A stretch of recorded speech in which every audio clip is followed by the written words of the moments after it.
So I was just sitting here minding my business like I always do, right? So I was just sitting here wondering and thinking for a moment, like, which pathway is the best way to take? Like, which one is more better? The pathway which you take whereby you are a straightforward person, where you are a direct person, where you say what is on your mind, where you say what is on your heart. And after you've already said what you have to say, you move forward from that, you release that, you go on as if, you know what I mean, nothing happened, because you understand that whatever was on your chest, you already get over it. You already say it. That is off your heart. That's off your mind. That's how you felt. You already release it and you move forward and you get over that, right? That's the type of person you are. You're very straightforward.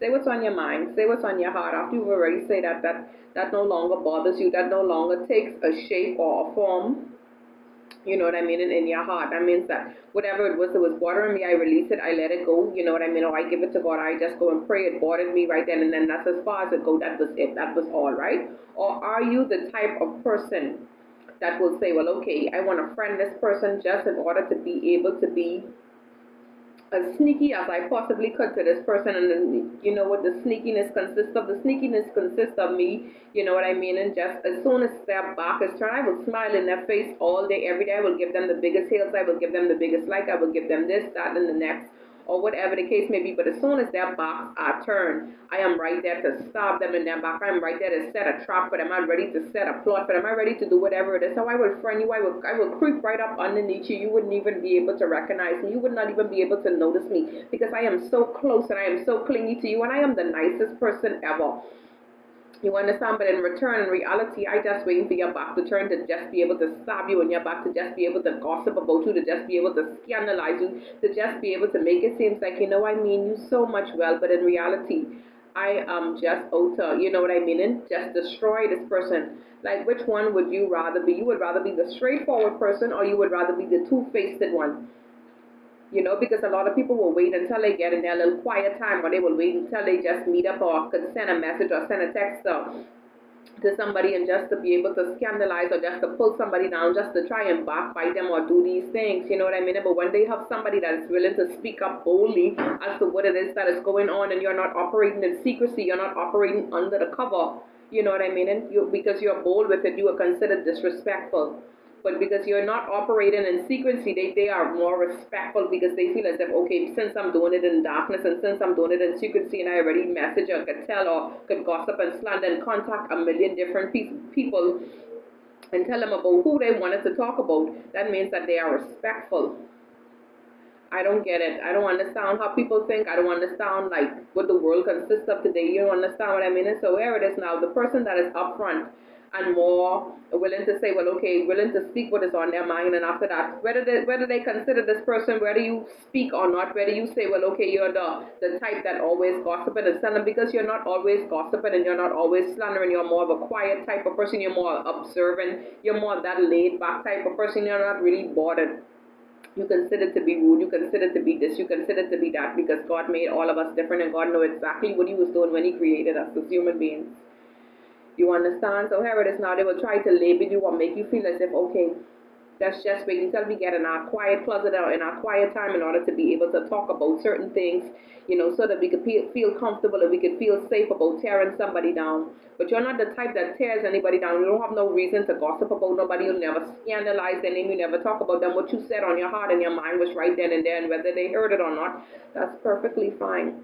But you're not the backbiting type. You're not the type that goes out of their way to try and set nobody up, or to try to operate in that Jezebel spirit that they cannot wait to sip, and as soon as your back turn, yeah, they already set a trap. They already do all of these things. You know what I mean? They can't stand people who are upfront, and who, you know what I mean, and people that are direct. People that are direct, they have an issue with, but they don't have an issue with their problem when they sneaky and they operating in secrecy, and they could be able to send 1,000 messages out to certain people and tell them, okay, this is what the situation is, this is how we want to operate. We could gossip, we could slander, we could backbite, we could pull down, we could do all of these little deceitful things. But we recognize you as the one that is wrong, who stays to yourself, who does not borrow, who does not, you know what I mean? And if you don't even speak like that, but this God bread. This is God bread. God said to live peaceable with all man, but God never told you to be a fool for any one of them. God never told you to be a fool. He saved us and deliver us from our sins, not the senses that he gave us. You know what I mean? And so once he delivers from our sins, he still know exactly how we're going to operate at the end of the day. He still know who we are and still what he put in us in order to be able to still stand bold against the plans of the enemy and against their traps, their plots, and their schemes. You know, so we need not to be deceived as to who it is or what it is that they have to say or how they feel in their heart. That's perfectly fine. We know who we are. We know where we stand. We know what intentions that we have on the inside of us. Or we're not moving like how, you know, like how some people move. We don't have ill intentions. We don't have wicked hearts. Our hands are clean. We don't have to go and visit no doctors. We don't have to go and visit those people in order to pull nobody down or try to, you know, operate against their life. No, we don't do that. So we're considered the difficult ones because we're direct and we're outspoken and we're, you know, bold and we're supposed to speak about things instead of sweeping it under the rug and just waiting for the right time to talk about it.